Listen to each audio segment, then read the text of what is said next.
मैंने सबकी सुनी और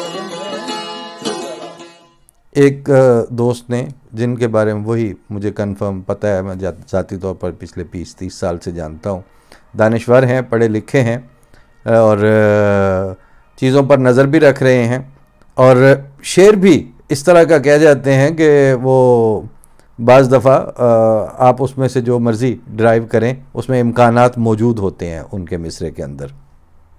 लेकिन अब जाहिर है उनके इर्द गिर्द सारा कुछ हो रहा है तो वो सोचेंगे तो फिर एक्सप्रेस करेंगे। ये उन्होंने लिखा है, कहते हैं, ये मैंने उनकी वॉल से कॉपी करके रखा हुआ था कि जो बातें हम कर रहे हैं, या इसमें आगे एक जगह आएगा कि ये आइन जो है ये अब पब्लिक मफादात के तहफ़्फ़ुज़ का ज़ामिन नहीं रहा और अब इसको तोड़ कर नया मिसाके इमरानी मुआहदा, नया यानी मिसाक लिखने की ज़रूरत है। तो ये जब हमारी तरफ से कहीं कहा जाता है कि इस आइन ने जब इंसानी हुकूक में खिलवाड़ करने की तरह डाली और फिर उस पर आगे बढ़ता ही चला गया, तो अब ये आइन टूटे या ये मुल्क टूटे, और या दोनों में से एक ही बचेगा अगर इस तरह चलेंगे तो वो तो आप कहते थे कि ये तो जी कादियानियों ने कहते हैं, ये मतलब वो हलक से नहीं उतरती थी ना। अब ये आपके लोग ये बात करनी शुरू हो गए हैं और वाज़े तौर पर। और ख़ैर पिछले दिनों में आइन की तशरीह और आइन के पामाली, आइन की तशरीह और आइन के साथ खिलवाड़, उसके साथ जो तमाशबीनी हुई है, वो एक आखिरी इदारा जिसके सरबराहों को और जिसके मेंबरान को और जजेज़ को माई लॉर्ड करके बात की जाती है, उन माई लॉर्डशिप्स के साथ जो हाल हुआ है इस वक्त आप देख रहे हैं आप सोशल मीडिया पे। और फिर मरे पे 100 दुर्रे, वो आखिर पे चीफ़ जस्टिस साहब को जो शौक़ चढ़ा था कि मैं जजों की पोस्टिंग उसी तरह कर लूँ जिस तरह बाकी काम हो रहे हैं, और उसका फिर जुडिशल कमीशन की मीटिंग में उनके सारी नामजदगियों के ऊपर बाकी जजेस का या बाकी मेंबरान का मुस्तरद करना, वो अब इदारा जाती सतह पर भी और विद इन इदारा भी, एक नहीं सब इदारों के अंदर की दरारों की बड़ी वाज़ेह शक्लें सामने आ रही हैं। इस तरह की कोई और कहीं किसी और मुल्क में सुप्रीम अदलिया इस तरह बटी हुई हो, फ़ौज के अंदर इस तरह के रुझानात हों और उसके बाज़ अफसरान एक साइड पे खड़े हों और दूसरी तरफ की बात कर रहे हों, और कोई 40-50 साल तक मुसलसल अवामी मफादात के साथ खेलने के बाद अचानक उनको ये ख्याल आ जाए कि जी अब हम गैर जानबदार हो गए हैं। वो तब हुए हैं जब हम सूए दार चले, तब आए हमें अपनाने लोग। अब उसका गैर जानबदारी जो है वो कोई मुस्बत मुआशरती इस्तेहकाम के बच्चे देने के काबिल नहीं रहा।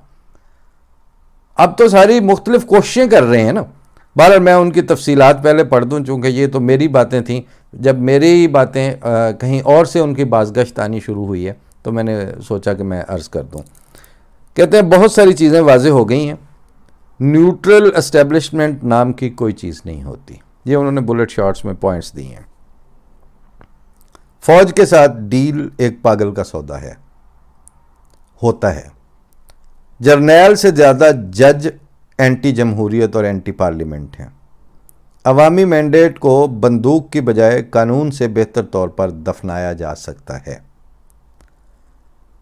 नवाज लीग की बागडोर शहबाज ग्रुप को देना हिमाकत है।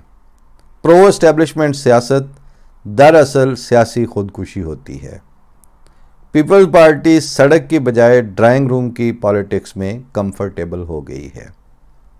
इस मुल्क का सियासी मुस्तकबिल पंजाब की बगावत पर मुनहसर है, मगर इस बगावत की क़यादत फ़िलहाल नाकाफ़ी है।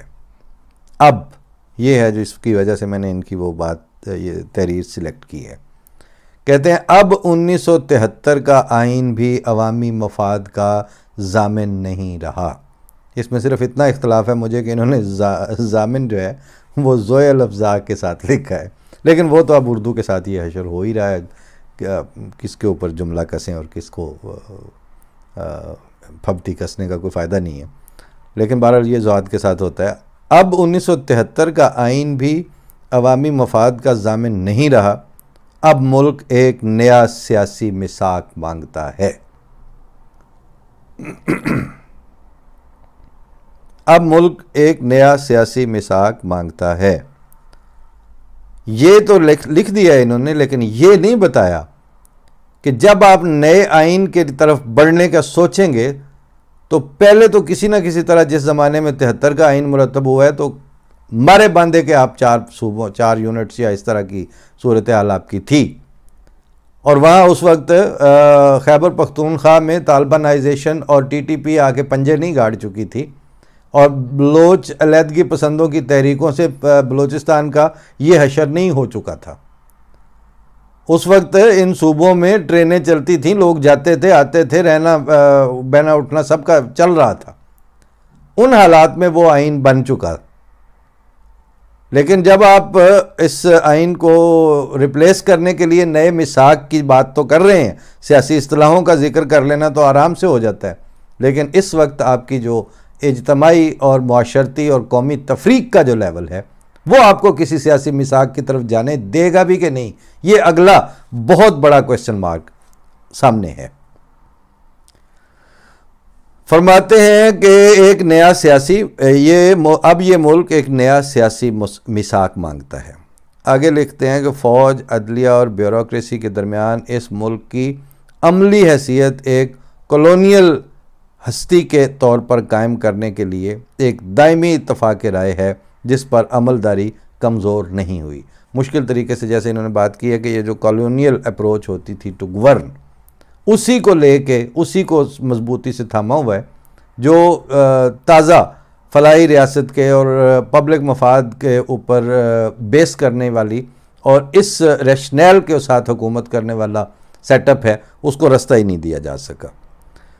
मरकज़ी हुकूमत का काम सिर्फ वफाक चलाना होना चाहिए, मुल्क नहीं। वफाक में कायम रहते हुए सूबों को मुल्क की तरह और ज़िलों को सूबों की तरह चलाना होगा, यानी वही डिस्ट्रिक्ट गवर्नमेंट्स और ये वो। तो उसके लिए आपकी जो पब्लिक ट्रेनिंग थी वो पॉलिटिकल कैपेसिटी बिल्डिंग की होती तो अब आप ज़िलों की ज़िली हुकूमतें और ज़िलों को सूबों की तरह चला भी रहे होते। अभी तो आप ज़रा सिर्फ एक ज़िले में कारों की रजिस्ट्रेशन के काम के ऊपर फूल प्रूफ सिस्टम बना के दिखाइए, दूसरे ज़िले वाले उसी को सैबोटेज कर देंगे। इसका मतलब वो हुआ कि पता है कि ये चीज़ें हैं, लेकिन उनके ऊपर काम किसने किया है। ज़िलों को सूबों की तरह चलाना होगा, इख्तियारात और वसाइल के साथ अमली सूबाई मुख्तारी के बगैर ये मुल्क फ़ौज, अदलिया और ब्यूरोक्रेसी की तो कौन ही चलाएगी, अवामी नुमाइंदे कभी नहीं इसको चलाएंगे। मौजूदा शक्ल में मुल्क अवाम के लिए नहीं बल्कि अशराफिया के लिए है। अब इसमें झूठ क्या है? मौजूदा शक्ल में मुल्क अवाम के लिए नहीं बल्कि अशराफिया के लिए है। इसकी सियासी हैसियत मौजूदा फेडरेशन की गैर फ़ाल हैसियत से कॉन्फेडरेशन में तब्दील न हुई तो ये इसके अवाम के लिए बेकार है। और आगे जाके फिर यानी ताबूत में आखिरी कील ठोंक दिया कि डी न्यूक्लियराइज हुए बगैर ये फ़ौज अपने आउटडेटेड अवाम दुश्मन मिशन के हाथ यरगमाल रहेगी और इस मुल्क के मुस्तकबिल के फ़ैसलों पर काबिज़ रहेगी।